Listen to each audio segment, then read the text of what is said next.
Okay, going home.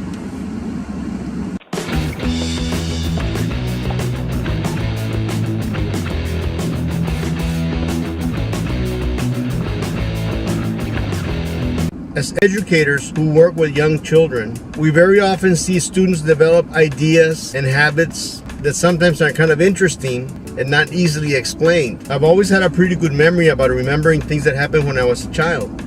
And so I think back and I remember that I too developed some weird ideas sometimes and some interesting habits. One that I remember that was particularly weird was when I was 5 years old. I got into the habit of putting pebbles into my nostrils. Now, I'm not endorsing or encouraging anyone to put pebbles in their nostrils. It's just something that I did when I was 5 years old. And I remember that I would try to find the smallest pebbles possible because the idea was to put as many pebbles into my nostrils as possible. And then I would cover my other nostril and then blow them out to see how far they would go. And then I would start again. I don't remember how long I lasted with that idea, but in retrospect, it's kind of strange.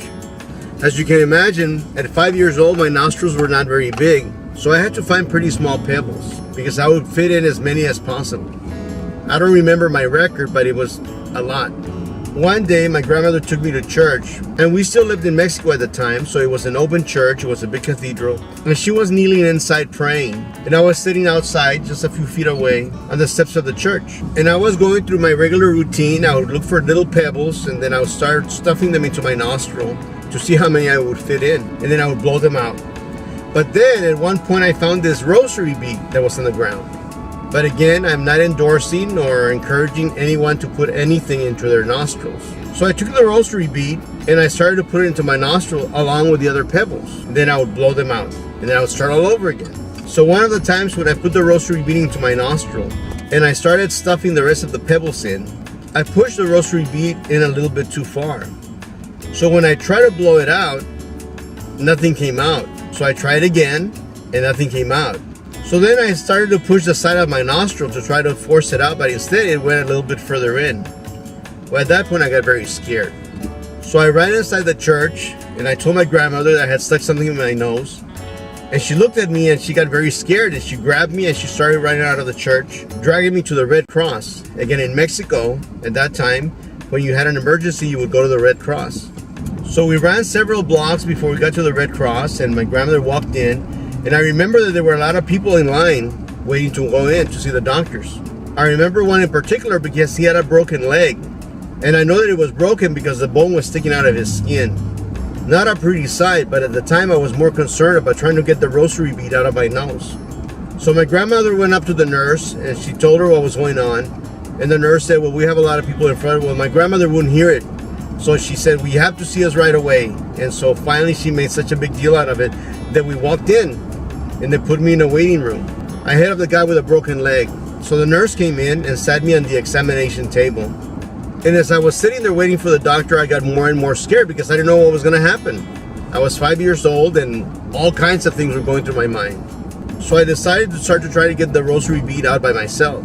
So once again, I pushed the side of my nostril and it went further in. So that made it worse. And I tried to blow it out and nothing would happen. So once again, I pushed the side of my nostril and it went even further in. And at that point, I just panicked.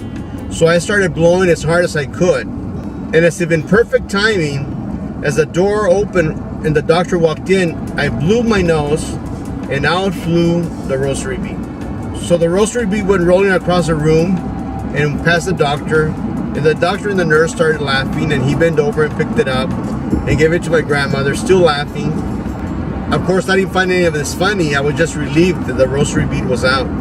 So the doctor went outside and told the people in front what had happened, and everybody's laughing, and my grandmother and I are walking out. And grandmother was very grateful to everyone. She even thanked the guy with a broken leg for letting us go ahead of him. And even he was smiling because it was just a silly scene. So anyway, that taught me a lesson and got me out of the habit of putting anything in my nostrils. So yes, I think that we all develop little strange habits like that as children. So when I see little kids doing crazy things, well, I understand. Of course, I still have to get after them about it, but I totally understand.